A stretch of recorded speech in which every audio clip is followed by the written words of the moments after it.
turning this morning to Paul's first letter to the Corinthians, chapter 15, and reading from verse 3. Me dirijo en esta mañana a la primera carta del apóstol Pablo a los Corintios, capítulo 15, versículo 3.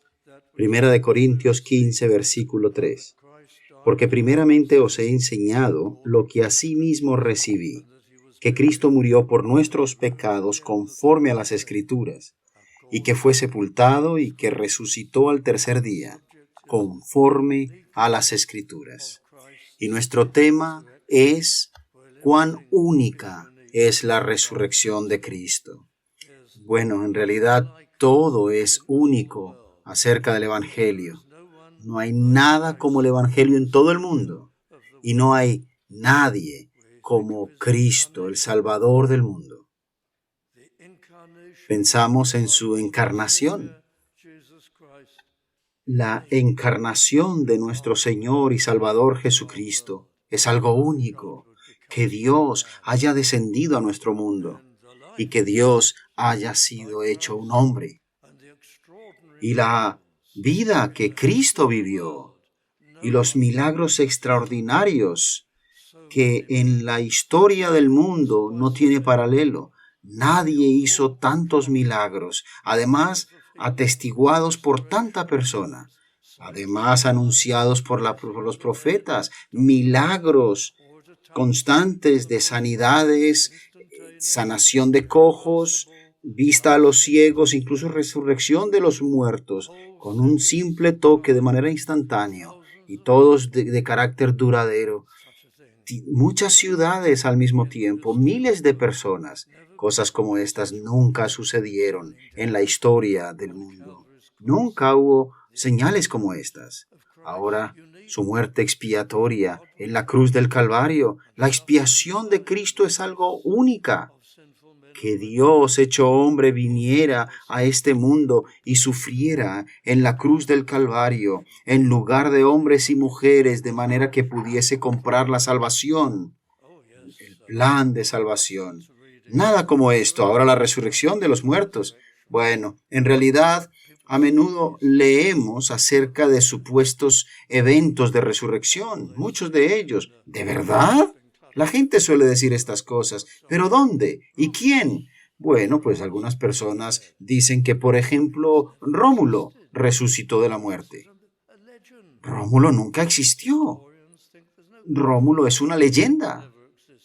La mayoría de los historiadores dicen que no hay ninguna duda de esto, que no existió, que es una leyenda que nos habla de una fundación fantástica de Roma. Pero en realidad nadie ha visto algo como esto. Y hay otras personas que citan leyendas griegas, personajes míticos de los dioses griegos a los que nadie les dio nunca la mano, ni se reunió con ellos, ni les conoció jamás. Invenciones. Y nunca han sido vistos en realidad tales cosas. La resurrección de Cristo es única. Aquel que resucitó de los muertos y ascendió a los cielos. Y la predicción que hubo acerca de todas estas cosas, como digo a menudo, es algo único. Que siglos antes de lo sucedido, muchas y muchas veces, fuese enseñado y profetizadas estas cosas. Todas estas cosas fueron tema de profecías y predicciones. ¿Dónde más encontramos algo como esto? ¿Dónde más en la literatura de la historia humana encontramos algo como estos? Que realmente pueda mostrar las cosas como las muestra la Escritura. Solo una. En toda la historia de la humanidad encontramos predicciones cumplidas totalmente como estas. Todo acerca del Evangelio es único. Y esto es una de las razones por las cuales nos sorprendemos que todos por naturaleza rechacemos el Evangelio cristiano, el mensaje de Cristo, y que pretendamos decir que el Evangelio es algo vago o difícil de entender o de probar. ¿Por qué? Bueno, pues esto lo que demuestra es nuestro antagonismo al Evangelio, porque en realidad no hay nada como esto. Mira esta carta aquí, que se nos habla acerca de la resurrección. La resurrección probablemente tuvo lugar en el año 33. Algunas fechas tradicionales nos hablan del año 38, pero en realidad la más convincente es en el año 33. Esta carta fue escrita en el año 55.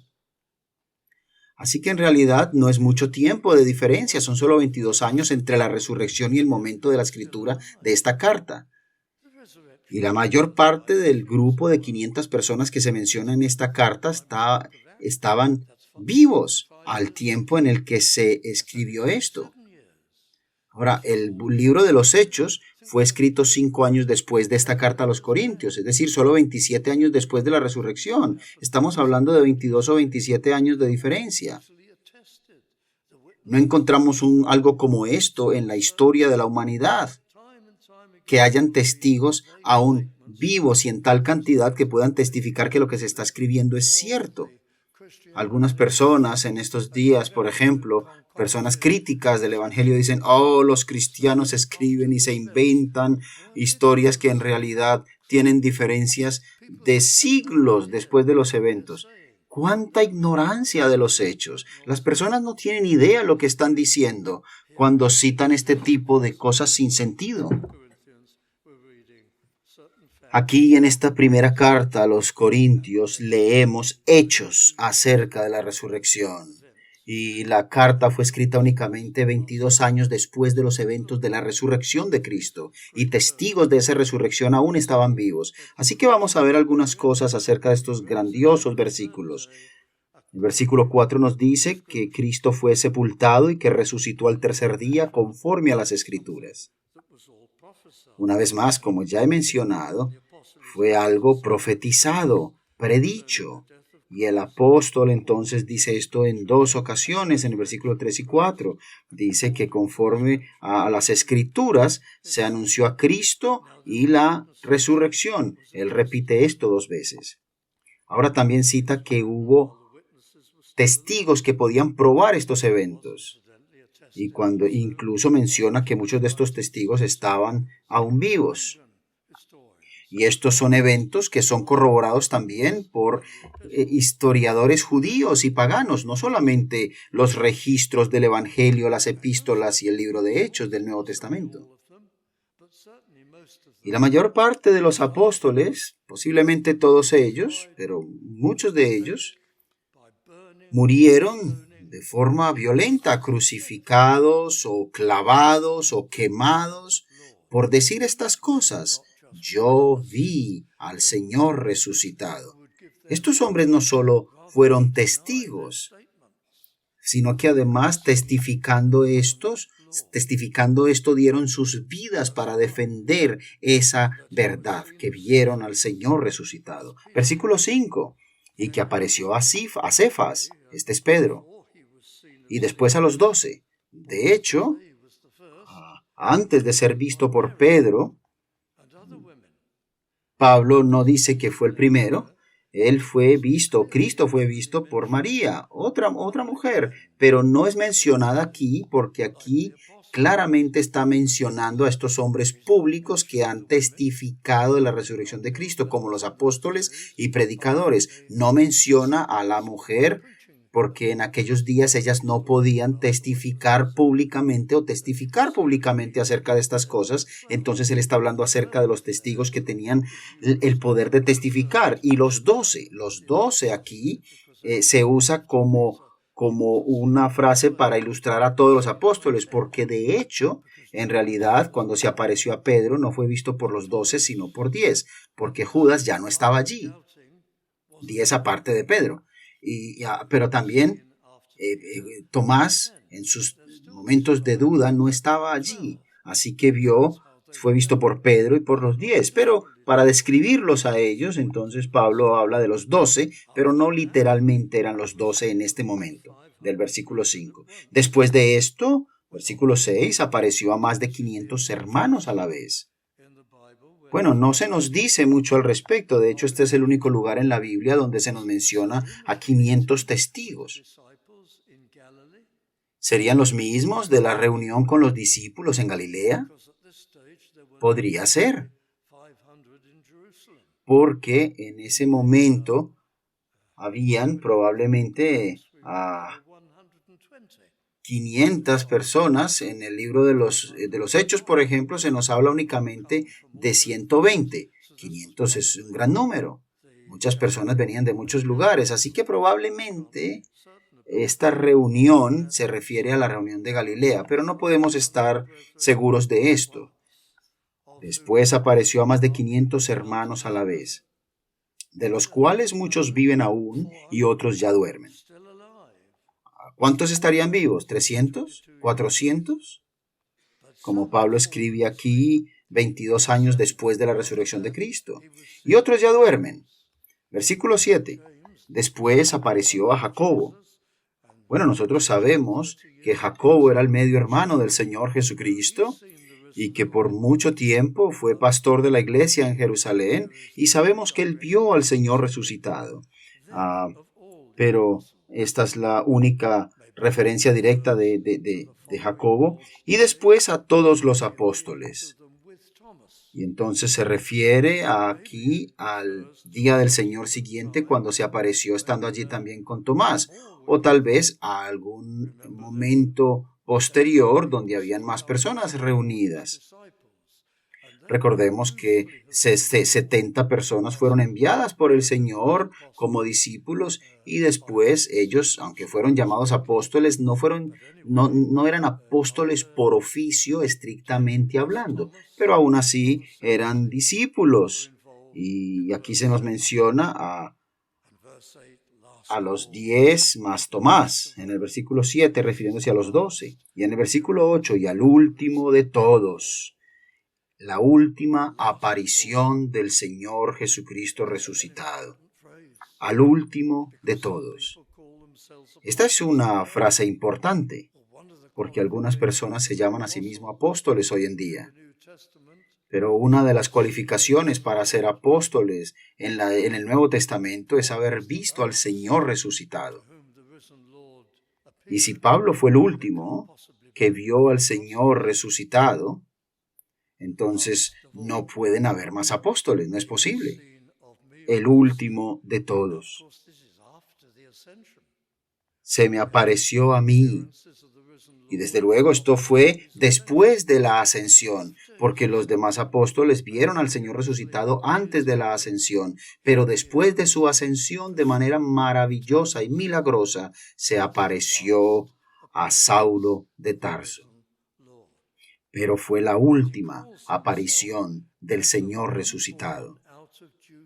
Y él se llama a sí mismo como a un abortivo, como a uno que nació fuera de tiempo. Es un término bastante complejo en el griego original, porque lo que apunta realmente es que Pablo se está refiriendo a sí mismo como a un nacimiento anormal, como un nacimiento ectópico. Algunas traducciones lo abordan de una manera o de otra, pero lo que quiere decir aquí es que nació fuera de tiempo, al último de todos, como a un abortivo, como alguien que nació fuera del tiempo señalado. Lo que el apóstol Pablo quiere decir es algo como esto. Bueno, cuando yo nací de nuevo y fui llamado a ser apóstol, no fue de la misma manera que los otros apóstoles, porque ellos fueron enseñados por Cristo por 3 años y fueron enseñados por el Señor. Y después de su muerte y resurrección, ellos entonces fueron llamados al apostolado. Pero conmigo fui como una especie de nacimiento prematuro o ectópico. Yo nací de repente y por una revelación directa recibí toda la verdad, no por el periodo de los 3 años que los apóstoles, sino de manera especial. Muchos comentarios lo toman desde esta perspectiva, pero ciertamente lo que apunta es que nació fuera de tiempo, y como un abortivo lo único que quiere decir es: yo no fui llamado a ser apóstol de la misma manera que los demás apóstoles, sino de manera diferente, posterior, pero es el único, el último de todos. Y ese es el significado de esa frase, como un abortivo. Estoy seguro de eso. y al último de todos, como a un abortivo, me apareció a mí. Y entonces él nos habla de su indignidad,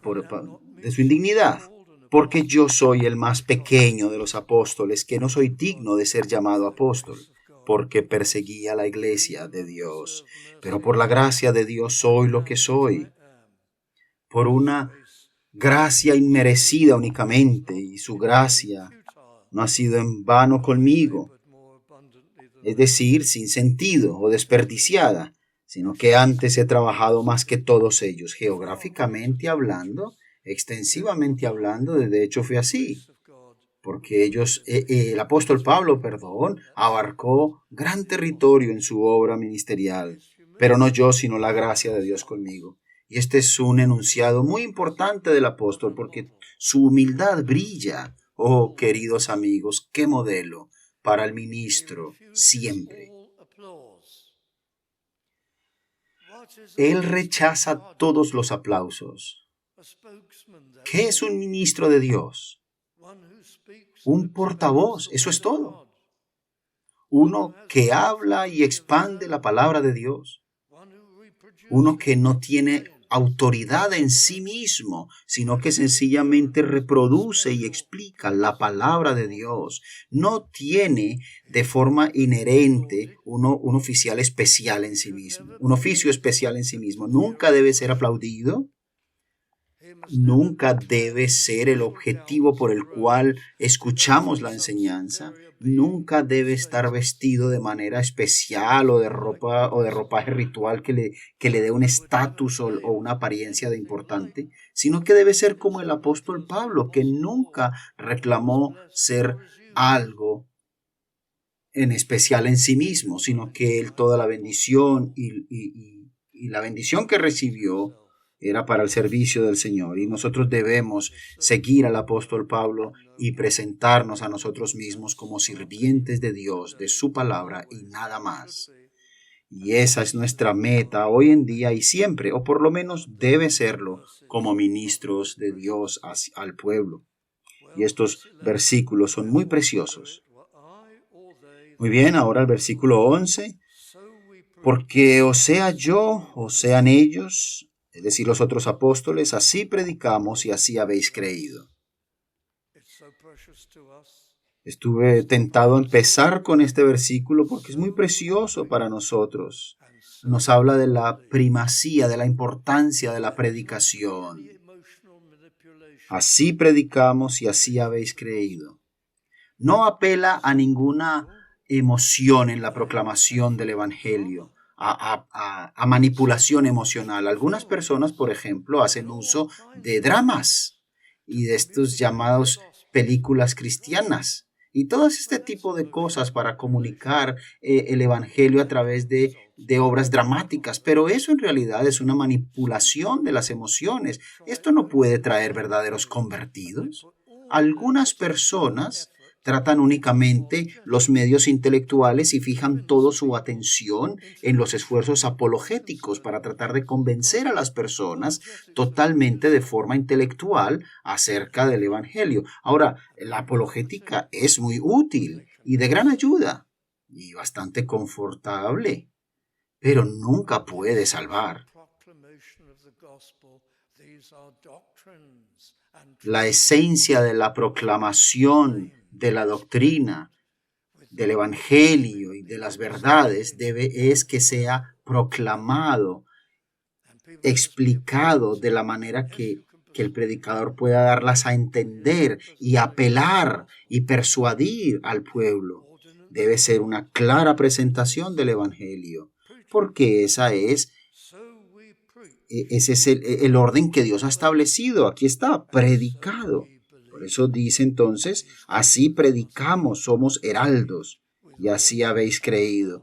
Estas verdades deben ser creídas con todo nuestro corazón para poder llegar a la salvación en Cristo. Por supuesto, no basta solo con creerlo, por así decirlo, sino también obedecerlo. Y el mandamiento del Evangelio es creer, arrepentirse y creer en Cristo, pero esto es algo que hay que creer entendiéndolo por el poder del Espíritu. Y esto es algo vital, hace parte de la regeneración que ilumina el corazón por la obra de Dios. Pero quiero avanzar porque quiero hablar a partir del versículo 12, y este es otro encabezado para nosotros, que nos habla acerca de ya hemos hablado hasta este momento de los nombres de algunos testigos, pero ahora aquí en el versículo 12, deseo hablar acerca de la resurrección y de cómo la resurrección va mucho más allá de una simple demostración. Si tú tienes esto en tu mente, ya lo tienes todo.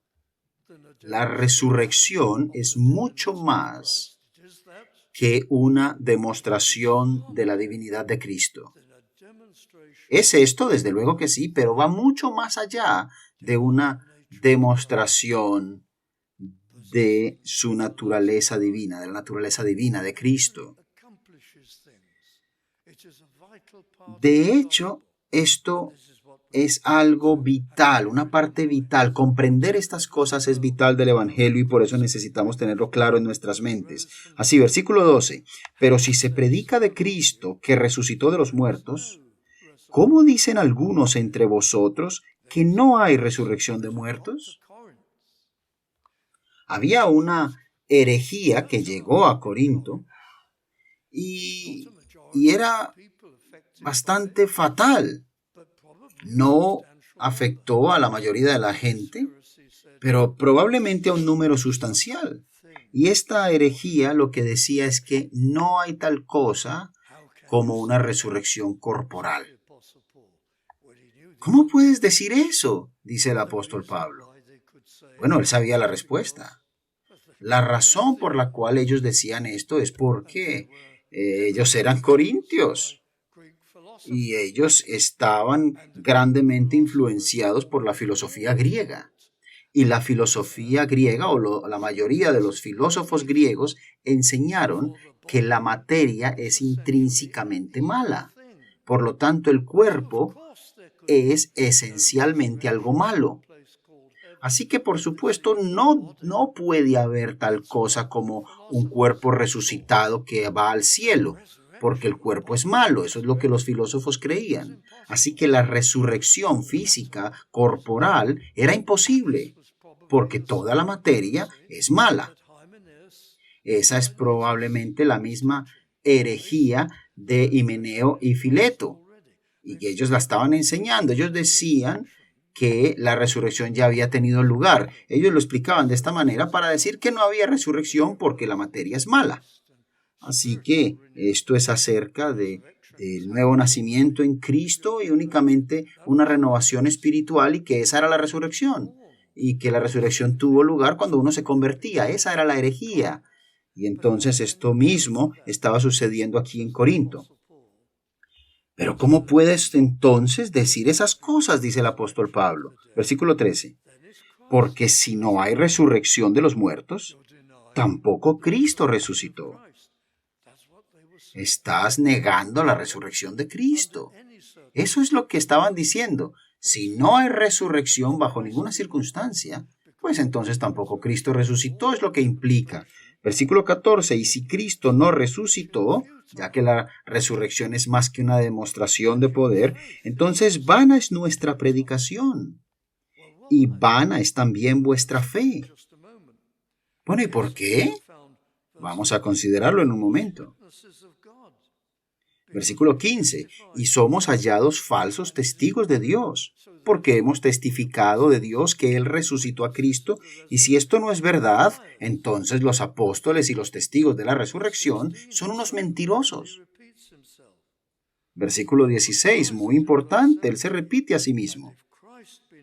Y lo aplica en el versículo 17, y si Cristo no resucitó, vuestra fe es vana.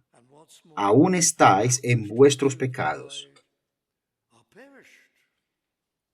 Entonces también los que durmieron en Cristo perecieron. Todos los cristianos que ya habían muerto, si no hay resurrección, pues entonces ya pasaron. Y se pone peor esto. Versículo 19. Si en esta vida solamente esperamos en Cristo, es decir, anticipación, esperanza, ¿qué clase de anticipación es esta?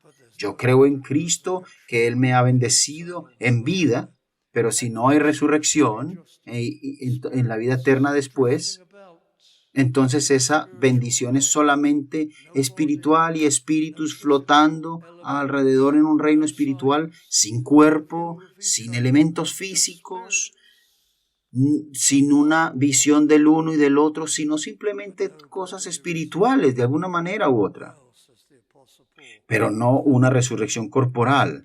Bien, pues el apóstol dice entonces, si eso fuera verdad, entonces somos los hombres más miserables.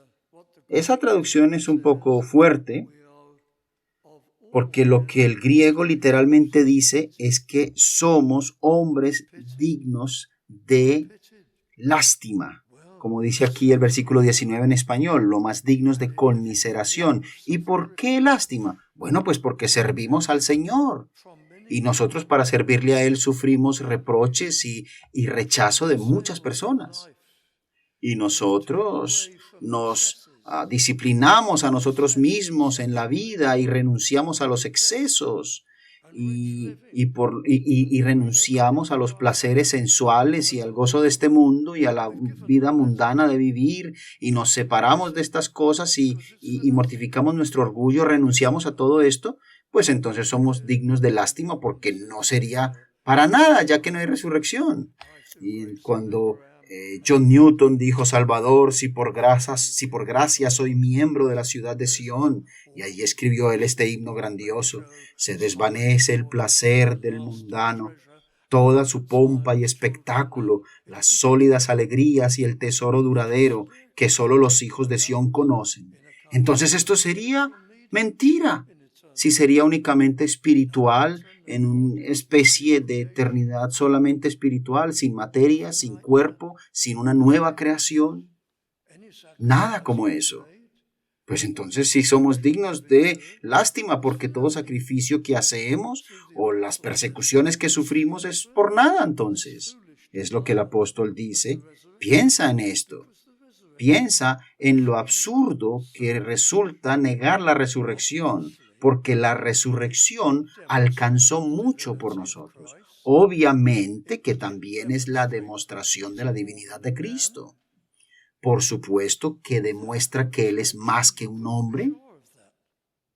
Sin la resurrección no podrías estar seguro de esto, porque Él entonces habría muerto y se extinguió. Sería el final de todo. Él habría terminado allí y demostraría que es sencillamente un hombre, que era sencillamente un hombre. Así que la resurrección es vital para demostrar que Él es Dios hecho hombre, que Él resucitó y que hizo algo impresionante. Él probó la muerte por nosotros y que en su naturaleza humana realmente lo sufrió, pero resucitó.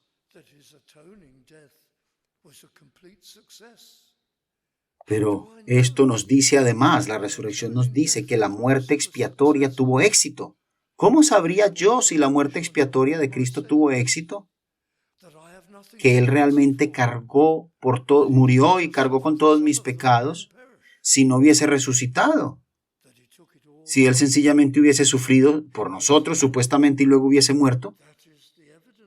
Pero no, en realidad Él resucitó, y esa es la evidencia y la prueba y la certeza, que la expiación fue totalmente exitosa y nosotros debemos confiar en Él. Y Él resucitó para garantizarnos que nosotros resucitaremos. Porque Él resucitó, nosotros resucitaremos con Él. Entonces el apóstol Pablo llama a la resurrección los primeros frutos. Él tomó como cuando el campo es sembrado y se espera la cosecha, se mueve los primeros granos, el primer grano que brota de la cosecha. Esos primeros granos se ofrecen en adoración al Señor, porque es la muestra de que la cosecha viene detrás. El primer grano es la prueba, la evidencia, la certeza de que la gran cosecha viene detrás y que va a venir una gran cosecha. Y esa es la resurrección de Cristo. Ese es el primer grano, la anticipación de la resurrección corporal que un día en la gloria eterna, en los cielos nuevos y la tierra nueva, tendremos todos nosotros gracias a la resurrección de Cristo que garantizó para su pueblo el triunfo sobre la muerte y el pecado. El proyecto tierra continúa y fue preservado porque Cristo aseguró la victoria sobre la muerte en el Calvario. Así que la resurrección alcanza mucho más y teológicamente tiene mayor importancia que simplemente la demostración de su divinidad. Y todo esto se quería quitar por escuchar la filosofía griega. ¡Qué tragedia, qué error! Ahora deseo avanzar a leer algunos versículos más porque debo llegar a la conclusión. Y en el versículo 15, y somos hallados falsos testigos de Dios. Pero entonces vamos al versículo 19. Si en esta vida solamente esperamos en Cristo, somos los más dignos de conmiseración de todos los hombres. Versículo 20. Mas ahora Cristo ha resucitado de los muertos, primicias de los que durmieron es hecho. Así que después encontramos una explicación teológica a partir del versículo 21, porque por cuanto la muerte entró por un hombre, también por un hombre la resurrección de los muertos. El hombre, Señor Jesucristo, la resurrección de los muertos. Porque así como en Adán todos mueren, también en Cristo todos serán vivificados. Todos los creyentes, a ellos es a los que se refiere. Dice todos, pero claramente quiere decir todos los creyentes, no literalmente todos, porque entonces leemos lo que dice en el versículo 23, pero cada uno en su debido orden. Cristo, primero las primicias, luego los que son de Cristo en su venida. Versículo 23, pero cada uno en su debido orden. Orden. Una palabra interesante encontramos aquí. El griego es una palabra que refiere o quiere decir tropas. Tropas, la asamblea por rangos. Algo de este tipo. Orden. Cada uno en su debido orden. Cuando las tropas son formadas o eran formadas en los tiempos antiguos y eran comandados por oficiales que estaban al frente, el oficial principal al frente, y él lideraba la marcha y las tropas estaban todas reunidas de acuerdo a los rangos, unidades y divisiones y el oficial delante, y esa es la palabra que el apóstol Pablo usa aquí, pero cada uno en su debido orden. Hay un orden establecido de las cosas. Primero que todo, vino la grandiosa obra de la salvación, el reino de Cristo, que reúne a su pueblo de toda nación y lengua a través de la era del Evangelio, y luego, entonces, cuando la era del Evangelio sea completada y los elegidos sean completamente reunidos y el reino de Cristo entonces sean todos allí reunidos y haya sido completado el objetivo trazado, entonces después Cristo vendrá de nuevo. Versículo 24. Luego el fin.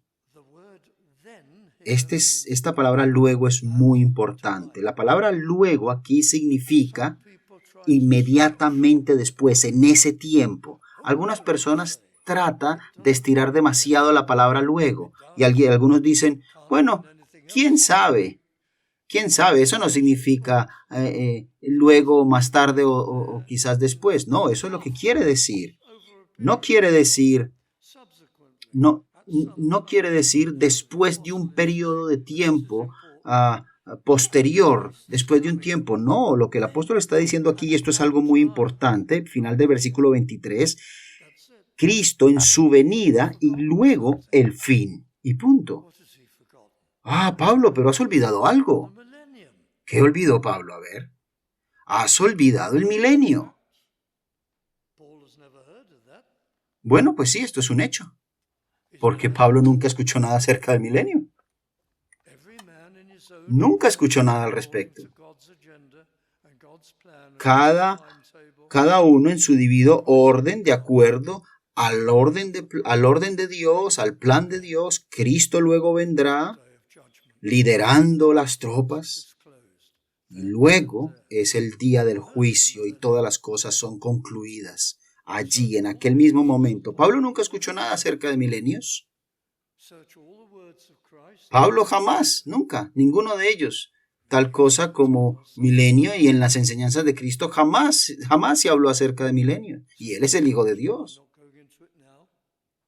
How can there be a millennium? Así que esa es una cuestión en la cual no vamos a profundizar ahora. Revelation. Pero, But it ¿a qué se refiere el milenio? Aquí no aparece. Está en el libro de Apocalipsis, pero tiene que ser una ilustración, you have algo figurativo, porque nadie más habló al respecto en el Nuevo Testamento. a long then. Tendrías que tratar de ajustar este luego y hacer, aquí el luego son 1000 años. Eso es imposible. Esa exégesis es imposible en este pasaje. Shall have delivered up the kingdom Luego el fin, even the Father. cuando entregue el reino al Dios y Padre, And become cuando Él ya entregue la comisión que se le encomendó. Father, Y Son, entonces Él vendrá Spirit. una vez más, uno con la deidad, Padre, Hijo y Santo Espíritu, en su reino eterno. For another time. Cuando haya suprimido todo dominio, toda autoridad y potencia, esto, queridos amigos, lo veremos en otro momento y qué es lo que significa. Pero qué grandioso día y qué eventos magníficos, toda autoridad y poder, civil, militar, de todo tipo. Being the first in the home. Incluso el esposo que ha sido el primero en el hogar. Eso desaparece ese día. Will your stars. Y todos nosotros brillaremos como estrellas iguales en el reino de los cielos, en el reino eterno. Hath put all enemies. Porque es preciso que Él reine hasta que haya puesto a todos sus enemigos bajo sus pies. La resurrección, queridos amigos, y lo que significa. ¿Soy yo un cristiano al que todo le va bien? In the Lord Y estoy feliz en el Señor cuando todo está favorable. Y entonces viene la crisis y no puedo soportarla y entonces decaigo.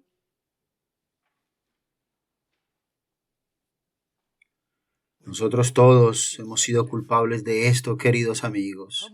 ¿Cuánto más nos ayudaría que mantengamos en vista la resurrección, la gran prueba de la resurrección corporal, el galardón hacia el que nos dirigimos, las maravillas de la gloria eterna con Cristo y con su pueblo?